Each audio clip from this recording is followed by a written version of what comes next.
Telangana RTC సమ్మెపై సచివాలయంలో చర్చలు ఉత్కంఠంగా కొనసాగుతున్నాయి. ఆర్టీసీ సమ్మెపై సచివాలయంలో ఆర్టీసీ సంఘాల జేఏసీ నేతలతో సీనియర్ ఐఏఎస్ అధికారుల బృందం రెండో దఫా చర్చలు నడుస్తున్నాయి. చర్చల్లో ఆర్టీసీ ఎండీ నాగిరెడ్డి కూడా పాల్గొన్నారు. ఆర్టీసీ కార్మికులు లేవనెత్తిన 32 అంశాలపై అధికారులు అనంతరం మంత్రుల కమిటీ కార్మిక సంఘాల నాయకులతో కూడా చర్చిస్తున్నారు. ఇప్పటికే 3 గంటలకు పైగా చర్చలు కొనసాగుతుండడం విశేషం.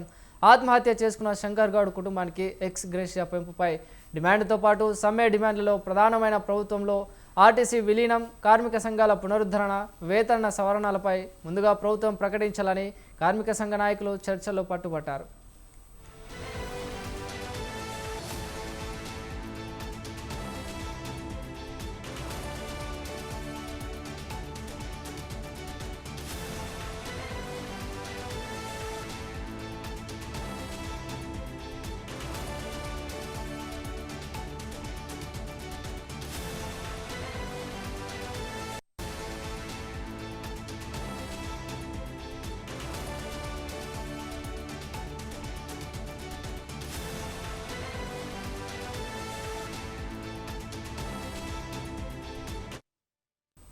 తెలంగాణ ప్రభుత్వం డిమాండ్లపై సానుకూలంగా ఉందని, సమ్మె విరమించాలని అధికారుల బృందం కోరింది. జేఏసీ నేతల 3 ప్రధాన డిమాండ్లపై పీఠముడి వీడుతుందా, ప్రభుత్వం నుంచి ఎలాంటి ప్రకటన వెలువడుతుందనే దానిపై కార్మికులు ఆసక్తిగా ఎదురు చూస్తున్నారు. ఇవి కాకుండా కార్మిక సంఘాలు చేసిన మిగతా డిమాండ్లలో ఆర్థికేతర అంశాలపై ఇప్పటికే ఒక అంచనాకు వచ్చిన ప్రభుత్వం వారితో చర్చల తర్వాత స్పష్టమైన ప్రకటన చేయనుంది. చర్చల్లో పురోగతి ఎంతవరకు వచ్చింది, దీనిపై మరిన్ని విషయాలు మా ప్రతినిధి విశాల్ అందిస్తారు.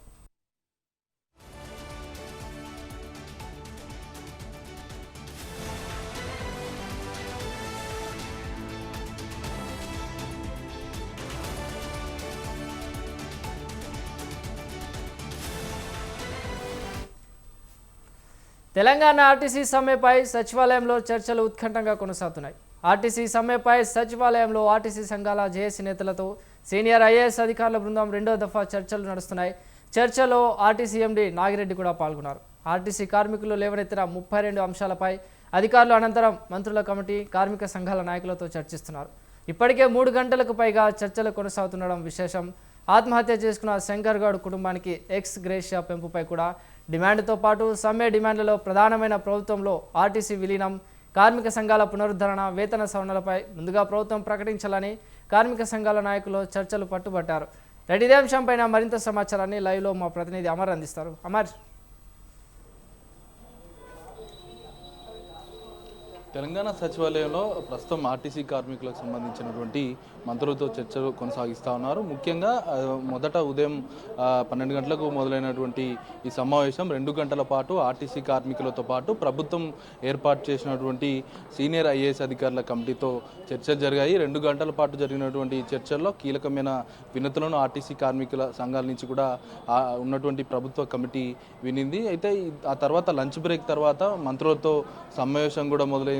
ముఖ్యంగా ఆర్టీసీకి సంబంధించినటువంటి ప్రధాన డిమాండ్ ప్రభుత్వంలో ఆర్టీసీని విలీనం చేయడంతో పాటుగా ఉన్నటువంటి పిఆర్సీ బకాయిలు, డిఏలు కావచ్చు, ఇంకా చాలా బకాయిలు కూడా పెండింగ్గా ఉన్నాయి. కాబట్టి వాటన్నిటిని కూడా క్లియర్ చేయడంతో పాటుగా ఉన్నటువంటి గ్రేడ్ పే సిస్టమ్ ఏదైతే అఫీషియల్ గ్రేడ్ పే ఉందో జీతభత్యాలకు సంబంధించి ప్రభుత్వ ఉద్యోగులకు ఎలాంటి జీతభత్యం ఇస్తుందో వీళ్లకు ఆర్టీసీ ఉద్యోగులకు కూడా ఇవ్వాలంటూ కూడా ఇటు కమిటీ ముందు వినతుల వెలువ చేశారు. అయితే ఈ వినతులకు సంబంధించి చూసుకుంటే ముఖ్యంగా ప్రధాన ఎజెండా ఇప్పటికే 32 డిమాండ్స్ ఉన్నాయి. ఆ 32 డిమాండ్స్లో 29 డిమాండ్స్కి ప్రభుత్వం సానుకూలంగా ఉంది. మిగతా 3 డిమాండ్స్కి సంబంధించే ప్రభుత్వం సందిగ్ధంలో పడింది. ఈ సందిగ్ధంలో ఉన్నటువంటి అంశాలపైనే ప్రభుత్వం ఉన్నటువంటి మంత్రులు, ఉన్నటువంటి కమిటీలో ఉన్నటువంటి అధికారులు, ఆర్టీసీ కార్మిక జేఏసీతో ప్రస్తుతం కీలక భేటీ ఇంకా కొనసాగుతుంది. ఇది రాత్రి వరకు కొనసాగే అవకాశం అయితే కనబడుతుంది. ఎందుకంటే కీలకమైన డిమాండ్స్ ఉంది కాబట్టి ప్రభుత్వం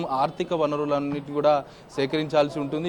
ఇప్పటికే ఒకవైపు ప్రభుత్వంకి ఏదైతే ఉన్నటువంటి మెట్రో ప్రాజెక్టును తీసుకోవాలని నిర్ణయించుకుంది కాబట్టి మెట్రో ప్రాజెక్టును తీసుకోవడానికే కొంత ఆర్థిక వనరులకు ఇబ్బంది అవుతుంది. ఇప్పుడు ప్రస్తుతం తలెత్తిన సమస్య ఆర్టీసీ సమస్య. ఈ ఆర్టీసీకి సంబంధించినటువంటి సమస్యలను క్లియర్ చేయాలంటే ఆర్థికపరమైనటువంటి అంశాలు బేస్ చేసుకోవాలి. కాబట్టి ఉన్నటువంటి ఫైనాన్షియల్కి సంబంధించినటువంటి ప్రిన్సిపల్ సెక్రటరీ నేతృత్వంలో సందీప్ సెల్తోనేతో పాటు ఉన్నటువంటి కమిటీలో ఉన్నటువంటి బాడీ మొత్తం కూడా ఒక్కసారిగా ప్రస్తుతం అందరూ కలిసి భేటీ అయింది. ముఖ్యంగా కమిటీకి వచ్చిన వినతులతో పాటు మంత్రులకు సంబంధించినటువంటి వాళ్ళ దగ్గర ఉన్నటువంటి అంశాలు ఇవన్నీ కూడా బేవేరే చేసుకొని పూర్తి స్థాయిలో ప్రస్తుతం చర్చలు అయితే కొనసాగుతున్నాయి. ఈ చర్చలకు సంబంధించి ఏ విధంగా ఉండబోతుంది అనేది ఇప్పుడు రాష్ట్ర వ్యాప్తంగా ఉత్కంఠ సాగుతుంది. ఇప్పటికే 3వ రోజు ఆర్టీసీ సమ్మె ఒకవైపు కొనసాగుతుంది. ఎక్కడ కూడా ఆర్టీసీ రథచక్రాలు కూడా ముందుకు పోవట్లేదు. ఉన్నటువంటి ప్రైవేటుగా హైర్ చేసుకున్నటువంటి వాహనాలు కావచ్చు, ఎలక్ట్రిక్ వాహనాలు మాత్రమే రోడ్లపైకి వస్తూ ఉన్నాయి.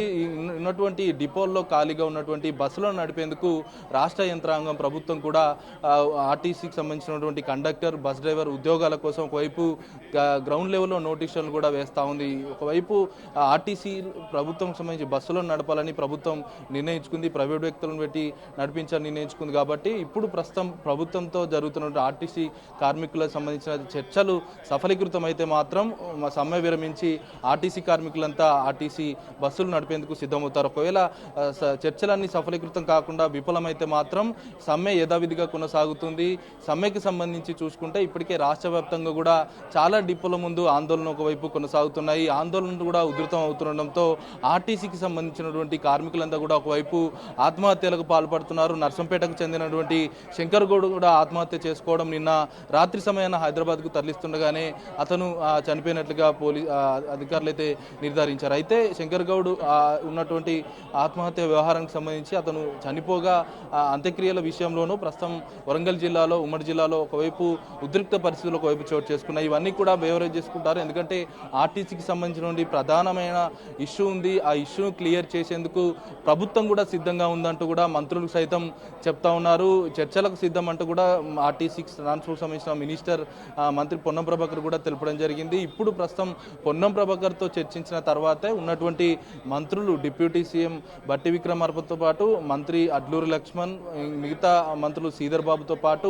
ఉన్నటువంటి అధికారులంతా కూడా ప్రస్తుతం ఆర్టీసీ కార్మికులు జేఏసీతో భేటీ అవుతారు. మరి ఈ భేటీకి సంబంధించి ఏ విధంగా ఉండబోతుంది? ఎందుకంటే ప్రభుత్వంలో విలీనం చేసిన తర్వాత ప్రభుత్వం సంబంధించినటువంటి ఆర్టీసీ ఉద్యోగులంతా కూడా, కార్మికులంతా కూడా ప్రభుత్వ ఉద్యోగులుగా నిర్ధారణకు వస్తారు. మరి ప్రభుత్వ ఉద్యోగులుగా ఒకవేళ వస్తే వాళ్ళకి కావాల్సినటువంటి ఆర్థిక వనరులకు సంబంధించి ఉద్యోగుల జీతభత్యాలు కావచ్చు, వాళ్ళకి ఏర్పాటు చేయాల్సిన వస్తువులు కావచ్చు, ఇలా చాలా అంశాలకు బేసిక్గా ఇవన్నీ కూడా చూసుకోవాలి. కాబట్టి ఇవన్నిటికి సంబంధించి ప్రస్తుతం ఒకవైపు కమిటీ నిర్ధారిస్తుందని, కమిటీకి సంబంధించి వారి సమస్యలను సాల్వ్ చేయడంతో పాటు ఆర్థికపరమైనటువంటి అంశాలను కూడా ముందుకు తీసుకెళ్లాలి. వాటికి కమిటీ 4 వారాల రోజు ఏదైతే ఉన్నటువంటి జీవో ఇచ్చిందో, ప్రభుత్వం ఇచ్చినటువంటి ప్రత్యేక జీవో ఉందో 4 వారాల్లోపు ఆ కమిటీ రిపోర్ట్ చేయాలని ఇప్పటికే కమిటీ కూడా ప్రభుత్వం ఆదేశించిన నేపథ్యంలో అయితే ఆర్టీసీ కార్మికులు ఆత్మహత్యలు చేసుకుంటున్నారనే ఉద్దేశంతోనే ఇంకోసారి ఆత్మహత్యలు పాల్పడద్దు, క్షణికావేశానికి లోను కావద్దు, ఇలా ఆర్టీసీ కార్మికులు ఇబ్బందులు పడొద్దన్న అంశానికి సంబంధించే ప్రస్తుతం ఆర్టీసీ కార్మికులతో ప్రభుత్వం అయితే చర్చలు అయితే కొనసాగిస్తుంది. మరి కాసేపట్లోనే ఆర్టీసీ కార్మికులకు సంబంధించినటువంటి చర్చలు మొత్తం కూడా ముగుస్తాయి. ముగిసిన తర్వాత ప్రభుత్వం ఎలాంటి నిర్ణయం తీసుకుంటుంది అనేది ఉత్కంఠ నెలకొంది. Chiranjeevi, thank you Amar.